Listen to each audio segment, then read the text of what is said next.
ഒരിക്കൽ ഒരു രാജാവിന്റെ സദസ്സിലേക്ക് ഒരു ജ്യോതിഷി വന്നു. രാജാവിനെ കണ്ടയുടൻ അദ്ദേഹത്തിന്റെ നെറ്റിയിലെ രേഖകൾ ജ്യോതിഷി വായിക്കാൻ തുടങ്ങി. അതിനുശേഷം ഇങ്ങനെ പറഞ്ഞു: മഹാരാജൻ, എന്നോട് ക്ഷമിക്കണം. അങ്ങേക്ക് ഇനി 3 മാസം മാത്രമാണ് ആയുസ് ബാക്കി നിൽക്കുന്നത്. 3 മാസത്തിനുള്ളിൽ താൻ മരണപ്പെടുമെന്ന് കേട്ടപ്പോൾ രാജാവിന് വലിയ ഞെട്ടലുണ്ടായി. തന്റെ മുറിയിലേക്ക് പോയി. ദിവസങ്ങളോളം ഒന്നും കഴിച്ചില്ല. രാജാവ് ജലപാനം പോലും ഉപേക്ഷിച്ചു.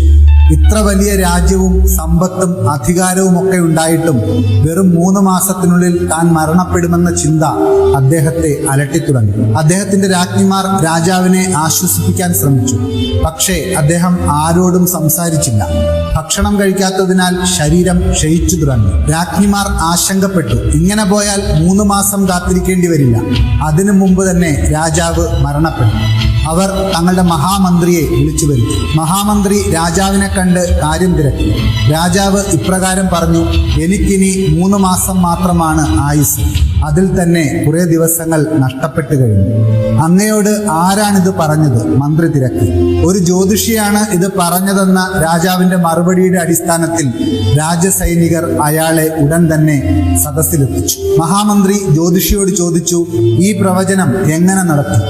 ജ്യോതിഷി ആത്മവിശ്വാസത്തോടെ മറുപടി പറഞ്ഞു: അദ്ദേഹത്തിന്റെ ജാതകവും നെറ്റിയിലെ രേഖകളും പരിശോധിച്ചാണ് അടിയൻ ഈ കണക്കെടുപ്പ് നടത്തിയത്. മഹാമന്ത്രി ചോദിച്ചു: നീ സ്വന്തം ജാതകം നോക്കിയിട്ടുണ്ടോ? ഉണ്ടെന്ന് മറുപടി ലഭിച്ചു. അതിൽ ഇനി എത്ര കാലം കൂടി നിനക്ക് ആയുസ്സുണ്ട്? 30 വർഷത്തെ ആയുസ് ബാക്കിയുണ്ടെന്ന് ജ്യോതിഷി അഭിമാനത്തോടെ പറഞ്ഞു.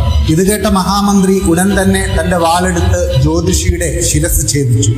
അതിനുശേഷം രാജാവിനോട് പറഞ്ഞു: മഹാരാജൻ, 30 വർഷത്തെ ആയുസ് ബാക്കിയുണ്ടെന്ന് പറഞ്ഞ ഇയാൾ ഇപ്പോൾ തന്നെ മരണപ്പെട്ടിരിക്കുന്നു.